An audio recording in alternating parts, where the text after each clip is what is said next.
기도하겠습니다. 아버지 하나님, 은혜 감사합니다. 오늘 정말 또 복된 날을 맞이했습니다. 우리 하나님께서 귀한 말씀 주시면 이 말씀이 우리에게 생명되어져서 정말 하나님 뜻을 이루는 아름다운 역사로 꽃피고 열매 맺게 하여 주옵소서. 예수님의 이름으로 기도하옵나이다. 아멘. 예수님의 이 십자가의 고난과 구원의 사역은 하나님 아버지의 뜻이었습니다. 그 뜻은 구약 선지자들이 예언을 했고 예수님께서 스스로 순종을 하셨죠. 고난이 자의에 의한 사명이라면 아주 귀중한 가치가 있는 것입니다. 예수님은 이 십자가의 고난을 예고하시면서 고난을 감당할 수 있도록 하나님 앞에 기도를 드렸습니다. 예수님은 십자가를 통해 인류를 구원하시는 하나님의 미랄이 되셨죠. 오늘 20절에서 22절은 본문 말씀의 배경이 나오고 있습니다. 유월절 절기를 당하여서 사람들이 예루살렘의 예배라로 올랐는데 그 당시 이방 사람들도 유대교로 개정하면은 유월절을 절기를 지키러 예루살렘에 올라올 수 있는 자격이 주어졌습니다. 그 중에 이 헬라스 사람 몇 명이 예수님을 찾아오게 됐죠. 죽은 나사로를 살린 기적으로 예루살렘은 온통 예수님의 소문으로 예수님 신드롬에 빠져있던 그런 시기입니다. 또한 이때 제사장들과 바리새인들은 예수님과 나사로를 죽일 음모를 꾸미면서 예수 돌풍을 막으려고 예를 썼죠. 모든 사람들이 종려나무 가지를 들고 호산나 찬송하려다 주의 이름으로 오시는 이스라엘 왕이시 하면서 어린 나귀를 타고 입성하신 예수님을 이렇게 환호했어요. 그때 예수님을 찾은 헬라인들도 이 광경을 보고는 이 제자 빌립을 청하여서 예수님 뵙기를 청했던 것이에요. 본문에서 많은 사람들 중에 이 헬라인이라고 이렇게 일부러 소개한 것은 인자의 영광을 얻을 때가 왔더라 이 말씀을 보아서 십자가의 죽음을 통한 구원이 이스라엘에게만 해당된 게 아니라 이방 모든 사람에게도 미쳤다는 그런 뜻을 포함하고 있습니다. 또한 당시 이 헬라인이라는 이런 언어를 쓸 때는 그 배경이 어떻냐?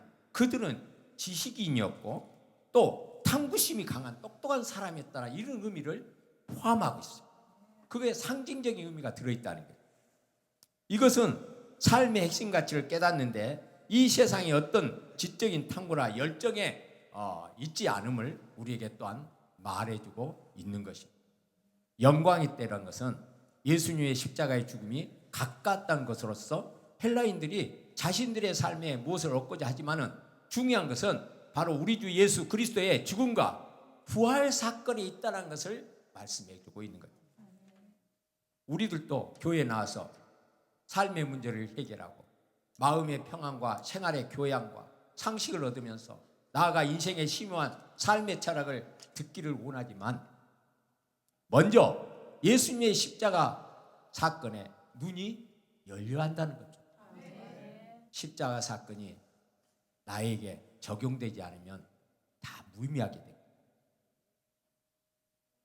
왜냐하면 십자가를 통하지 않고는 기독교의 모든 진리가 이해되지 않고 또한 따를 수도 없기 때문인 것입니다. 오늘 본문 23절 26절은 우리에게 하나의 미랄 비유를 예수님께서 해주고 계십니다. 예수님은 차라운 이 헬라인에게 영광을 받을 때가 왔도다 하시면서 하나의 미랄 비유를 말씀하고 계십니다. 헬라인들이 만나러 왔다고 하면 들어오라 하시든지 안 만난다고 하시든지 또 이런 어떤 말을 해야 되는데 전혀 그런 게 관심이 없이 하나의 미랄 얘기로 하심으로써 동문서답한 것 같은 그런 것을 우리에게 보여주고 있습니다. 그러나 이는 예수님의 영광의 때가 말하는 바로 십자가의 죽음을 비유한 것이었습니다.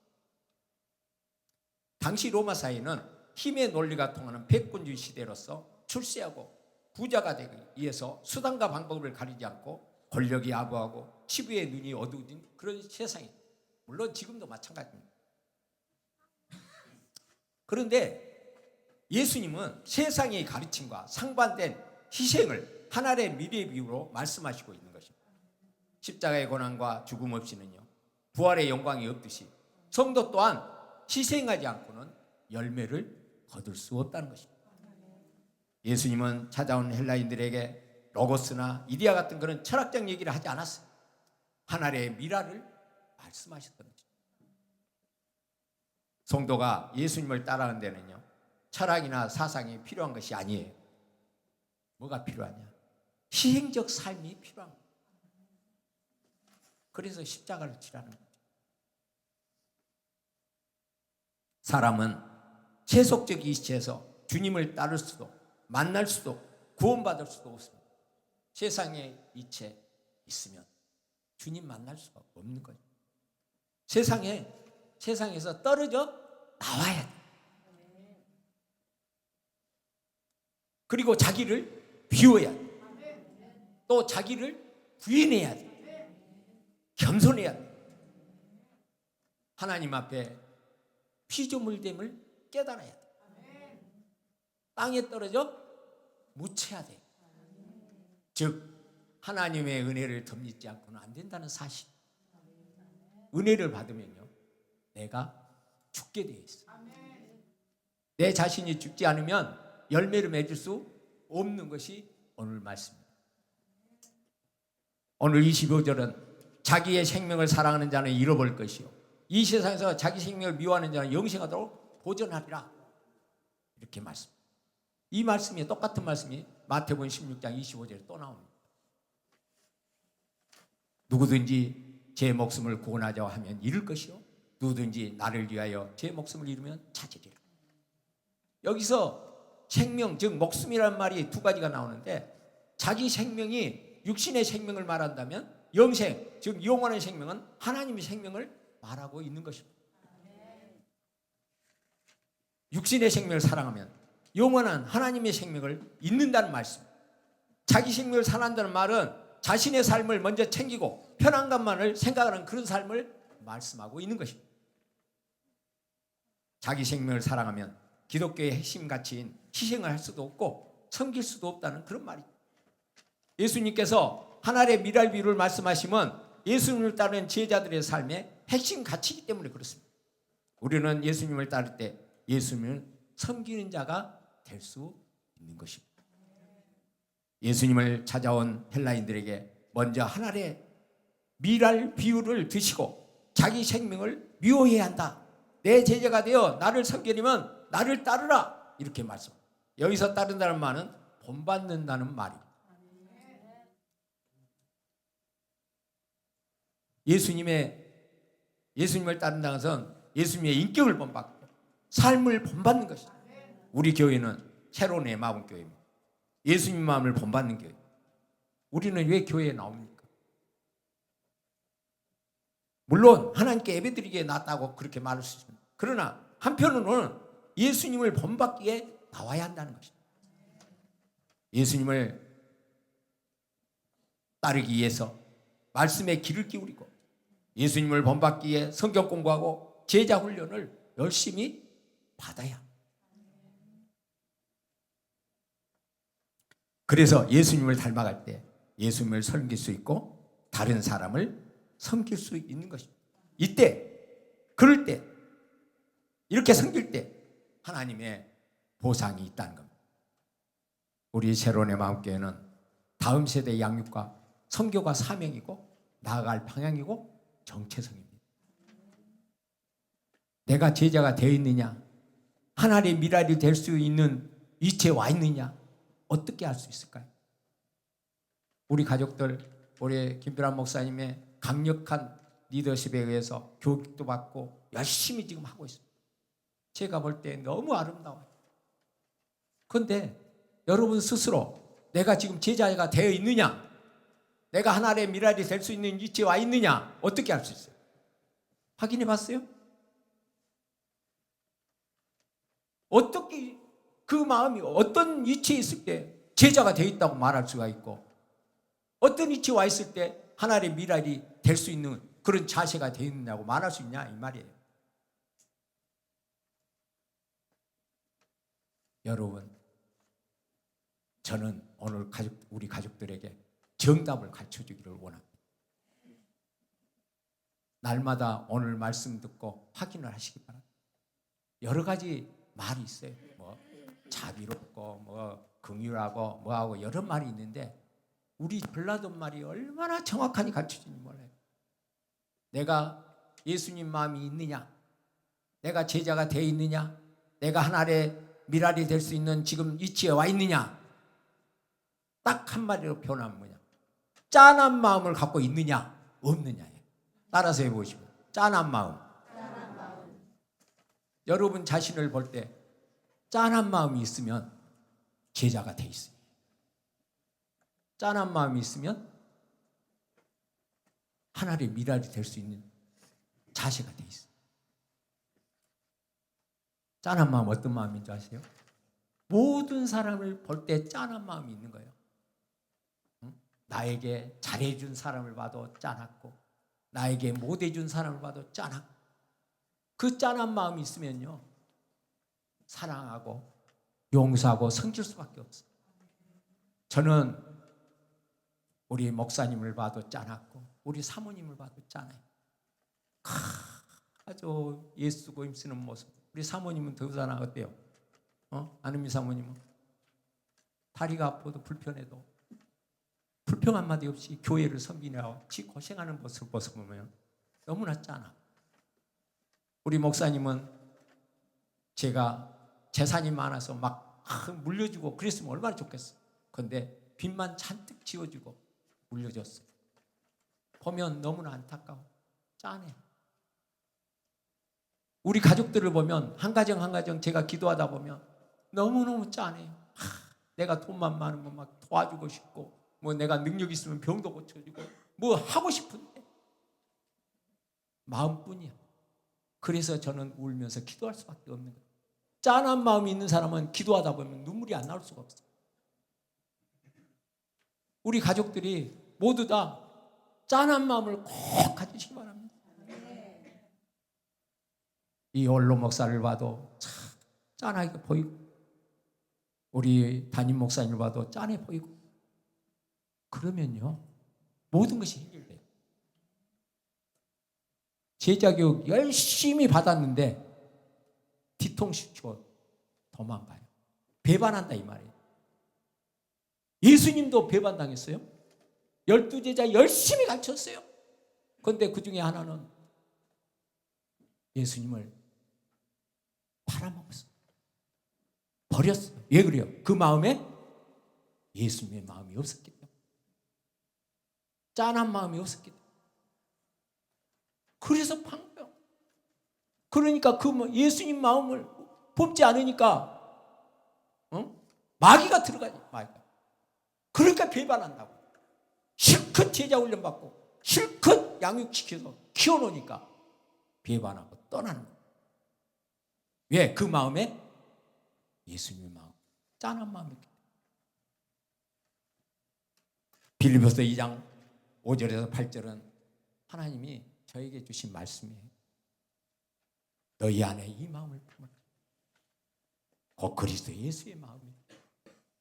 그는 근본 하나님의 본체나 하나님과 동등됨을 취할 것을 여기지 아니하고 오히려 자기를 비워 종의 형체를 가지사 사람들과 같이 되셨고 사람의 모양으로 나타나사 자기를 낮추시고 죽기까지 복종하시니 그 십자가에 죽으심이라.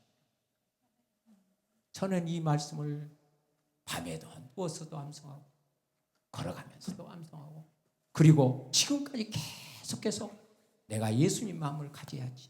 예수님을 마음을 품고 목회해야지. 예수님의 마음을 품은 제자들을 만들어내. 계속 그 기도. 그런데 우리 김필환 목사님 만나서 제 마음이 얼마나 합한지 몰라요. 왜요? 같은 마음을 보고 같은 지금 길을 가고 있기 때문에 그렇습니다. 요즘 우리 김필환 목사님이 빌립보서 2장을 가지고 설교를 하시는데 제가 얼마나 은혜를 받는지 몰라요. 왜요? 제가 이 빌립보서 2장은 직접 하나님의 음성으로 들었던 말씀이기 때문에 저에게는 그 말씀이 지금까지 계속 살아 움직이고 저는 설교를 들으면서 그래요. 와, 우리 김필환 목사님이 빌립보서 2장 가지고 목회 강사로 나서면은 정말 유명한 강사가 되겠다. 그런 마음을 품고 기도하고 있어요. 우리 기도합시다. 우리 김필환 목사님이 모든 사람을 제자 삼고 이렇게 예수님 마음을 담는 제자들 길러내고 양육시키는 그런 훌륭한 목사님이 되도록 우리가 기도를 해야 돼요. 저는 이미 이제 나이가 들어서 은퇴를 했어요. 제 할 일은 이제 끝났어요. 우리 김필환 목사님이 대를 이어서 해야 돼요. 저는 우리 김필환 목사님 설교를 들으면서 얼마나 은혜가 되는지 몰라요. 그런데 가끔 가다가 한 번씩 내 마음을 찢어지는 그런 말이에요. 교회 이름 바꾸란다. 그 말만 들으면 제 가슴이 확 찢어져요. 얼마 전에 수요일 밤 예배 마치고 제가 여러분 앞에서 얼마나 부끄러움을 당했는지 몰라요. 그런데 하나님은 나를 일부러 그렇게 부끄러운 자리에 세웠어. 왜냐하면 우리 가족들에게 심어주기 위해서. 내가 그냥 말하면 여러분들의 마음에 맺히들 안 해. 그런데 제가 실수를 빡 하고 나니까 여러분 가슴속에 팍 맺혀. 야, 우리 얼른 목사님은 예수님 마음 때문에 저렇게까지 실수를 하고 우리한테 저런 모습을 보이구나. 이걸 하나님이 심어준 거예요. 저는 그날 밤에 잠을 못 잤어요. 우리 사모님이 증인이야. 저녁에 잠이 안 와요. 내가 하나님께서 받은 이 사명을 어떻게 감당해야 될까? 지금 당장 우리 김필환 목사님 사모님부터 우리 교인들이 이름을 바꾸자고 하는데 이걸 어떻게 감당해야 되나? 하나님이 어떻게 나에게 주신 그 사명을 나는 어떻게 이어가야 되나? 고민이 돼요. 잠이 안 와요. 사람의 이름과 교회의 이름은 아주 중요합니다. 왜냐하면 이름 속에는 정체성, 즉 삶의 방향이 들어있기 때문에 그렇습니다.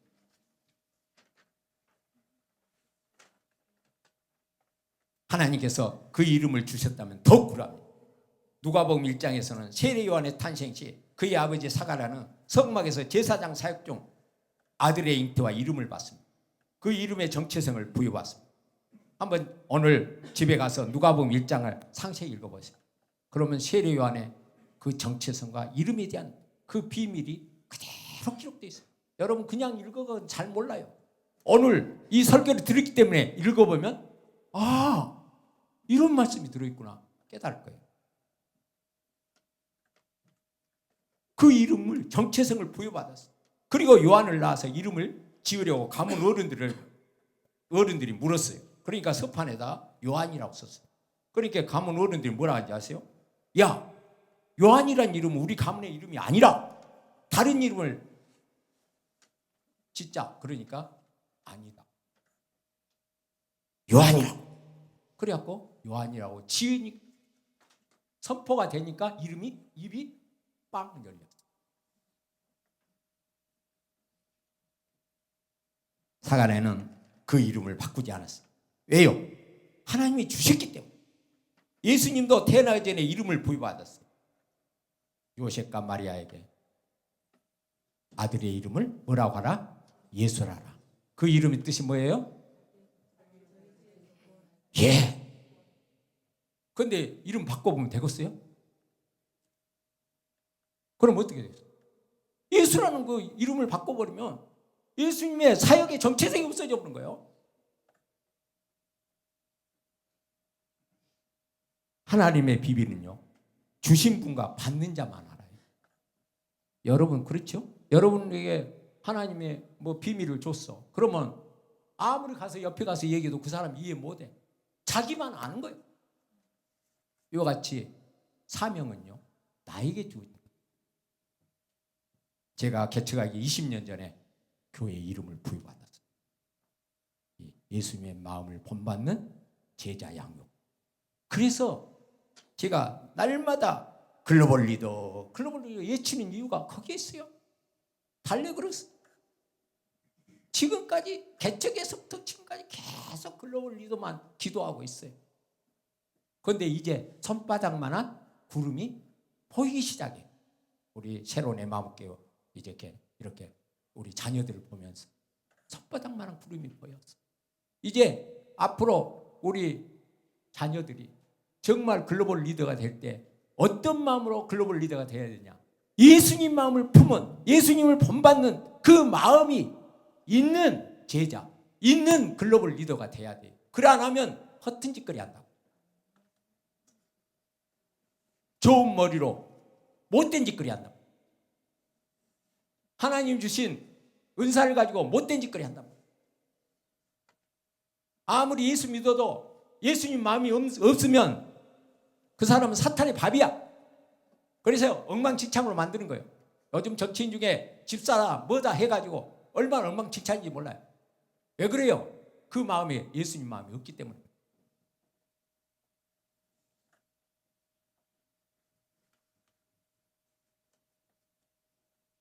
저는 우리 김필환 목사님 어려서부터 잘 알아요. 그의 아버지도 너무너무 잘 알아요. 우리 김필환 목사님 아버지는 동네 삼촌이에요. 제가 어렸을 때는 10살 미만은 형님 누나야.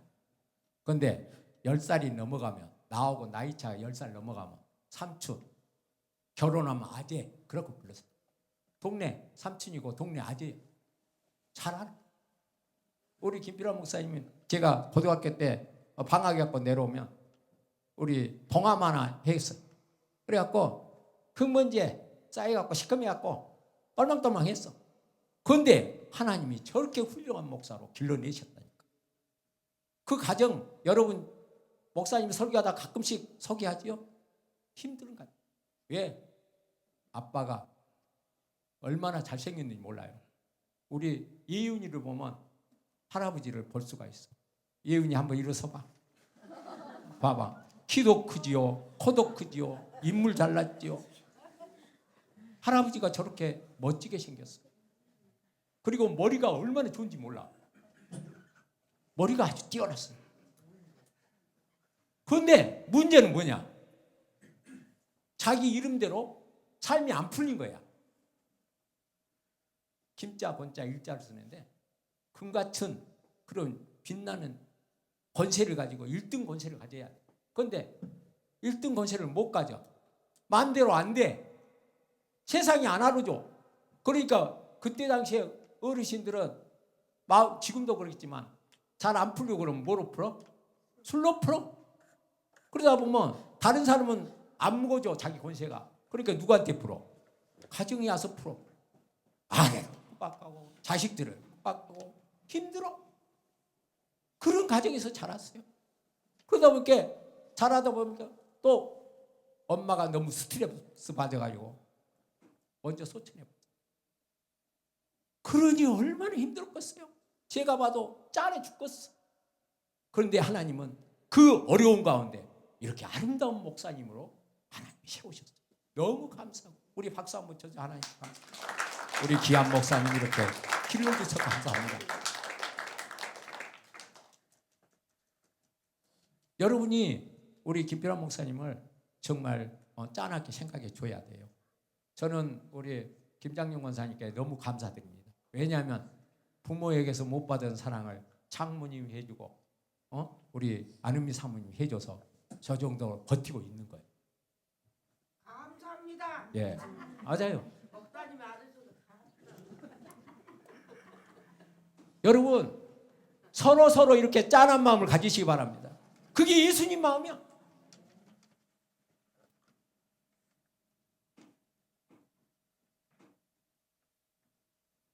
(26절을) 보면 나 있는 곳에 나를 섬긴 자도 거기 있으리니 그렇게 말씀합니다. 우리가 섬기는 자가 될 때 하나님은 우리를 귀하게 여기신다라고 말씀하십니다. 섬긴다는 것은요 결코 쉽지 않아요. 왜냐하면 섬김은요 일시적이거나 흉내는 것이 아니라 희생해야 하기 때문에 그래요. 희생해야 돼요. 그래서 예수님도 십자가의 죽음을 앞에 두고 결단을 하신 거예요. 조금 전에 한 가지 더 얘기할 게 그게 뭐냐? 저한테 그 우리 교회 이름 줬자 있잖아요. 우리 성도에 주지 않았어요. 그러니까 여러분들은 그 말을 할 수밖에 없어. 우리 김필환 목사님 만약에 에마우 교회라는 이름을 줬으면 내가 이름 바꾸자 하면 난리 날 거예요. 저성질에 더 가만히 안 있을 거예요. 우리 김필환 목사님 이제 그 말을 안 줬어. 이 교회 이름을. 나에게 줬다.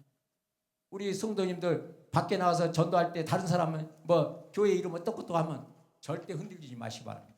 그들은 예수도 믿지 않을 뿐만 아니라 예수 믿는다 해도 예수님만 본받는다는 그 말씀에 있어서 알지 못해요. 우리 가족들은 들어서 알잖아요. 소개를 해야 돼요. 제가 개척을 할 때 서울 총신신학대원에 다닐 때 개척 그 세미나를 했어요. 호텔에서 해가지고 개척할 멤버들 한 50명 전도사님들 이제 하고 교수님들하고 같이 세미나를 했어요. 그래서 돌아가면서 자기 소개하고 다음에 교회 이름 무엇을 할 건가 했어요. 제 차례 갔어요. 저는 20년 전에 하나님으로부터 에마본 교회라는 이름을 받았습니다. 예수님 마음을 본받는 교회로 이 양육을 다음 세대를 양육하는 글로벌 리더들을 세우라는 그런 명령을 받았습니다. 그걸 사명을 받았습니다. 그랬더니 여기저기서 웃더라고. 그러면서 이름 바꾸라고. 심지어는 교수까지도 이름 바꾸시지 그래요. 그러더라고. 내가 그 말 듣고 바꾸겠어요? 하나님 말씀 들어야지. 누구 말을 들어요? 사람 말 들어? 교수 말 들어? 하나님이 나에게 주신 사명을 줬는데 그걸 버리고 사람 말을 들어야 되겠어요? 안 되는 거죠. 마귀는 이렇게 우리를 넘어뜨리게 해요. 우리 새로운 내 마음 가족들은 예수님 마음을 본받는 교회, 새로운 내 마음 교회를 여러분 사명으로 갖고 나아가야 돼요. 하나님 말씀은 지도자에게 줍니다. 모세에게 줬어요. 율법을 모세에게 줬다니. 백성들은 뭐예요?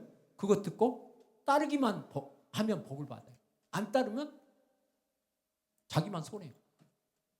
마찬가지죠. 새로운 내 마음교회를 설립은 홍정만으로부터 우리 김필환 목사님이 이어지고 있어요.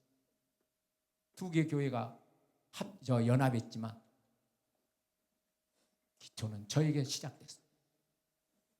교회 이름이 얼마나 좋은지 몰라요. 새로운 내 마음.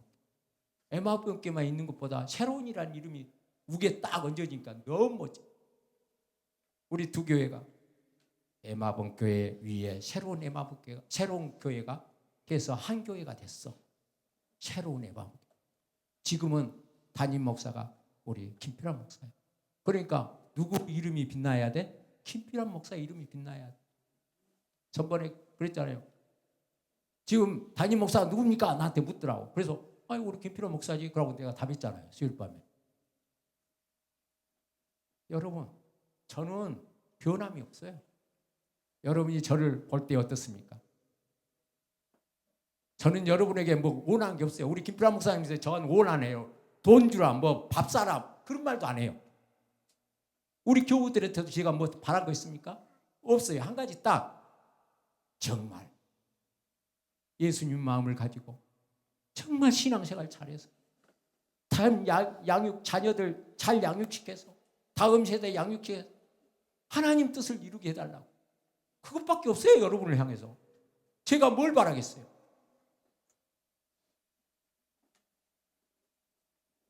제가 못 줘서 안타까워하는 사람이지. 우리 가족들 보면 짠해서 뭔가 해주고 싶고 그것만이 내 마음이요. 그게 바로 예수님 마음이고 하나님 아버지 마음 아니에요? 아버지들이 다 그렇잖아요. 자녀들 보면 그래요. 자녀들은 오해할 수가 있어요. 우리 김필환 목사님처럼 아버지 오해할 수 있다니까요. 어린아이들은 자기 생각이 올라요. 그래서 자기한테 잘못하면 노예. 그래서 성경에 뭐라 했어요? 아비들아, 자녀들을 뭐 하지 마라? 노엽게 하지 마라. 그렇게 하신 거예요. 자녀들을 사랑으로 길러야 할 이유가 있어요. 그런데 예수를 안 믿으면 사랑으로 못 길러 잘. 지 마음대로 길러야 돼. 우리 김필환 목사님 아버님도 정말 자녀들을 사랑했어요. 제가 볼 땐 그래. 나는 잘 알아. 큰아들에게 자기의 그 못다한 그걸 갖다가 쏟아 부어서 막 하려고 했는데 안 들어줘 말을. 그러니까 얼마나 화가 나갔어. 부모들은 다 그래. 자녀들이 내가 못한 거 해주기를 바란다. 그런데 자녀들은 안 그래요. 부모 말 안 들어. 이게 부모와 자식 간의 괴리가. 오늘 우리 새로운 애망 가족들은 이 모든 말씀을 들으면서 결론이 27절, 33절 말씀에 바로 하나님의 영광을 위하여, 하나님의 영광을 위하여, 하나님의 영광을 위하여 제자 훈련도 되어지고 양육도 되어지고, 응? 하나님의 미랄도 하고 십자가를 지는 하나님의 영광을 위하여. 하나님은, 예수님은 육신을 가진 사람이라는 점에 있어서 우리와 하등에 다를 바 없어요. 성경의 유명한 인물들이 위대한 것 같지요? 우리 아빠하고 똑같아. 이삭에게 있어서는 아브라함이 그냥 아빠야. 우리는 믿음의 조상이고 그 믿음이 위대해 보이고 이렇지만 그냥 아빠라니까. 지금 여기 계신 아버지, 어머니들은 여러분에 있어서 그냥 엄마 아빠야. 여기 목사님도 그냥 여러분이 언론 목사뿐이요. 그러나 이 속에 들어있는 것은 달라요. 여러분이 홍종만 언론 목사님을 알 수 없어요. 내 속에 들어있는 거 어떻게 알아? 모르지. 내 이 안타까운 마음을 어떻게 알아? 모르지. 우리 김필환 목사님 마음 알아줘요? 여러분이? 모르잖아. 그러니까 엉뚱한 일을 할 수가 있다고. 여러분, 그렇기 때문에 담임 목사님을 위해서 날마다 기도해야 돼요. 날마다. 이 언론 목사도 날마다 우리 김필환 목사님, 우리 사모님, 안은미 사모님을 위해서 날마다 기도해요. 여러분 새벽 기도 말씀 듣는 사람들 알 거예요. 날마다 기도하고 있어요. 왜요? 하나님의 뜻을 이루기 위해서. 우리는 합하여 선을 이루어야 됩니다. 그러기 위해서 우리가 내 이치에서 내가 할 일을 해야 돼. 내가 정말 제대로 양육받았느냐? 내가 정말 하나님의 제자가 되어 있느냐? 내가 앞으로 하나님의 미랄로서 역할을 제대로 할 것인가? 내가 진짜로 십자가를 지고 있느냐? 날마다 점검해야 돼. 축구 선수, 배구 선수, 농구 선수 이런 사람들이 게임을 할 때는, 시합을 할 때는 정신없이 해요. 그러다 보면 뭐로 해요? 자기 생각도 해버려. 그러면 문제가 생겨. 그러니까 감독이 잠깐 스톱해가지고 뭘 해요? 그 작전 타임을 한다고. 작전 타임. 그래갖고 불러 모아. 그러면 그때서 누구 얼굴 보는 거예요? 감독 얼굴 보고 감독 말 들어요. 여러분, 수시로 작전 타임을 여러분 가지시기 바랍니다. 예수님 얼굴 봐야 돼요. 예수님 말씀 들어야 돼요. 그래야 자기 생각도 안 산다고. 엉뚱한 짓거리 안 한단 말이에요. 이사야 선지자는 천국에 간부회에 참석하고 왔어. 저는 공무원이라 간부회의를 항상 참석. 군수님이 딱 간부회의를. 간부들과 함께. 그러면 군수 얼굴 보고 있다가 말한 거 듣고 그날 업무를 지시받고 일하는 거예요. 이사야도 하늘나라 갔어. 하나님의 어전회의에 탁 참석했더니 하나님이 사명 주시. 그래서 사명 감당하면서 부끄러운 짓도 막 해요. 엉뚱한 짓거리 해요. 왜? 하나님의 뜻을 이루기 위해. 여러분, 날마다 예수님을 보는 작전 타임, 어전회의에 참석하는 주인공이 꼭 되시기 바랍니다. 그랬을 때 여러분은 진짜 예수님의 제자가 되는 거예요. 진짜 하나님의 미랄이 될 수 있는 거예요. 자기의 십자가를 질 수 있어요.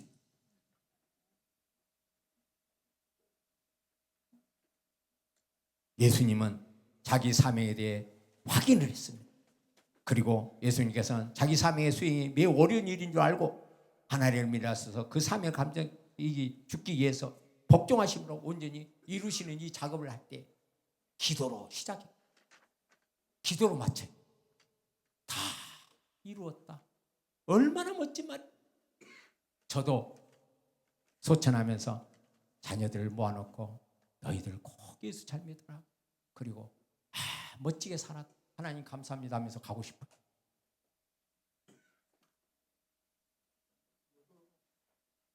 이제 말씀을 마치겠습니다. 하늘의 미랄이 되면 땅에 떨어져 죽으신 예수님처럼, 하늘의 미랄이 되어서 땅에 떨어져 죽으신 우리 예수님처럼 우리도 하늘의 미랄이 되어서 내 육신의 생명이 죽을 때에야 바로 비로소 하나님 나라의 상속자가 되고 하나님의 기이 여기심을 받는 하나님의 자녀가 완성되는 것입니다. 미랄이 땅에 썩듯이 육신이 원하는 생활을 버리고 주님을 섬기는 생애가 되어야 합니다. 예수님은 그가 지실 십자가의 어려움을 하나님 아버지께 영광을 위해서 기쁘게 지셨어요. 십자가를 진다는 말은 그리 쉬운 일이 아닙니다. 그러나 하나님의 영광을 위해 자기를 부인하고 자기 십자가를 질 때 예수 그리스도와 함께 영광을 얻을 수 있는 것입니다. 사랑하는 우리 새로운 에마음 가족 여러분, 모두 자기를 부인하고 자기 십자가를 지고 예수님을 따르는 하늘의 미랄이 되시기를 예수님의 이름으로 축원드립니다. 기도하겠습니다. 아버지 하나님, 하늘의 미랄, 정말 아버지 하나님, 예수님의 제자, 이제 세상에서 떨어져 나와 나를 비우겠습니다. 우리 목사님이 케노시스를 지금 강조하고 있는데 나를 비우겠습니다. 그리고 예수님을 온전히 소유하겠습니다. 예수님의 인격을 본받고 삶을 본받겠습니다. 예수님을 본받기에 열심히 성공하고 제자훈련 받겠습니다. 예수님처럼 하늘의 미랄로서 나의 사명을 죽기까지 복종함으로 온전히 이루겠습니다. 은혜를 입혀 주옵소서. 예수님의 이름으로 기도합니다. 아멘.